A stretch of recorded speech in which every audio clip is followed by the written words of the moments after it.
Be ready. 5 seconds.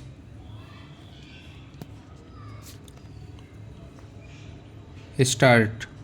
The debate on this new constitution amendment bill or these provisions in this bill which is under consideration is now going on, but some people started objecting that there are certain basic changes in the constitution.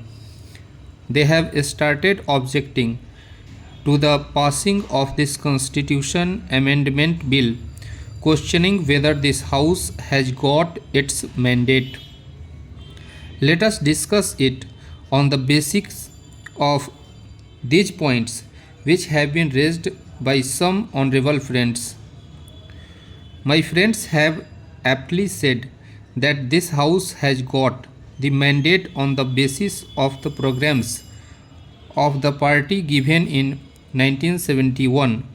I do not want to refer to all that, but if in order to uphold the constitution, in order to work within the framework of this constitution, certain changes are made in order to give relief to the poorer sections.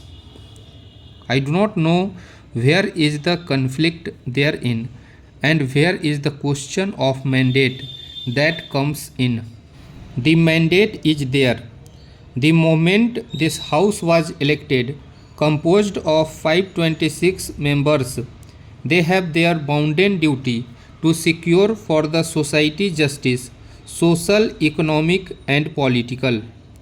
This is envisaged under the bill. What are we going to do by this amending process? They said erosion of fundamental rights.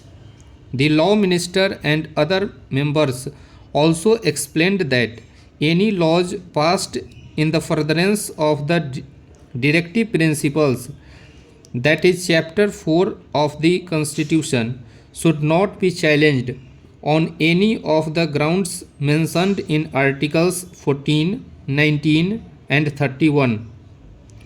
What are the things that are mentioned in the directive principles? The things are betterment of the society, welfare of the people, and in its totality, whatever is possible, that is to be done. I would like to add one word here. So far as these things which were not being done earlier are concerned, an attempt has been made to do them and also to see that the society marches forward both in the economic sphere and political sphere, and also to transform the society into an egalitarian society. Certain new clauses have been added for this purpose, which are laudable, but some persons have found fault with it. I do not know what is their argument. Let us take the question of erosion of the judiciary. No powers of the judiciary have been curbed. Rather, the powers of judiciary have been streamlined.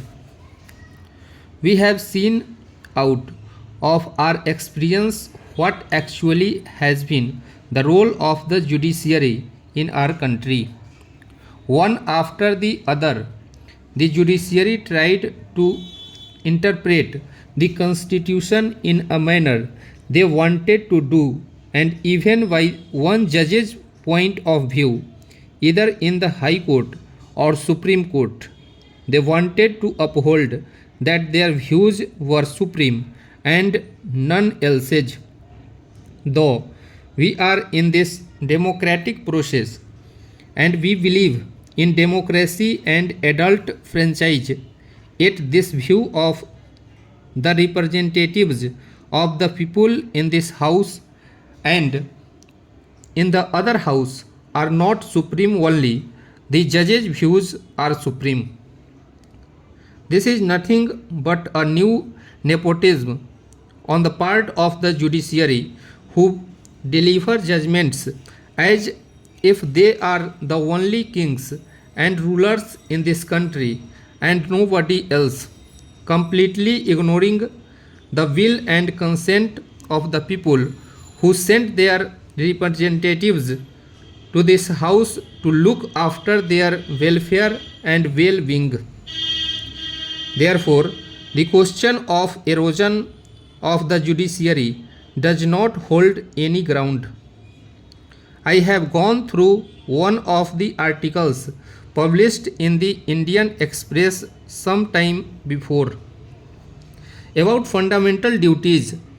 Particularly, they mention, and I say, that the challenges follow the noble ideals that inspired our national struggle for freedom. Our national leaders took part in the national struggle, and they aptly have said that there are certain fundamental rights, and those rights, particularly referring to Article 14, 19, and 31, are somehow or the other being taken in view of the directive principles of the state policy of the Constitution. I do not know what is their actual viewpoint. If their viewpoint is to stick to the law, that is, the fundamental rights are fundamental rights, then those fundamental rights are for whom? Those fundamental rights are for the so-called higher strata of the society, for the so-called haves, and not for have-nots. What is their grievance? The poorer sections of the society, the vast multitudes of the country, do not consider that fundamental rights are embedded in the Constitution. They consider what their fundamental needs are. Their fundamental needs is that their hunger should be removed and their economic conditions redressed. In view of these things, which one is to be given more weightage, the poorer sections who are demanding better transformation of the society. The problems of the poorer sections are to be given more weightage. This position, in brief, seemed to have shocked many people.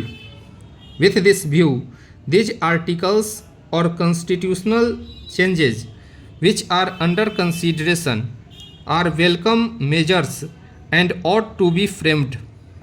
There is no doubt about it. Stop.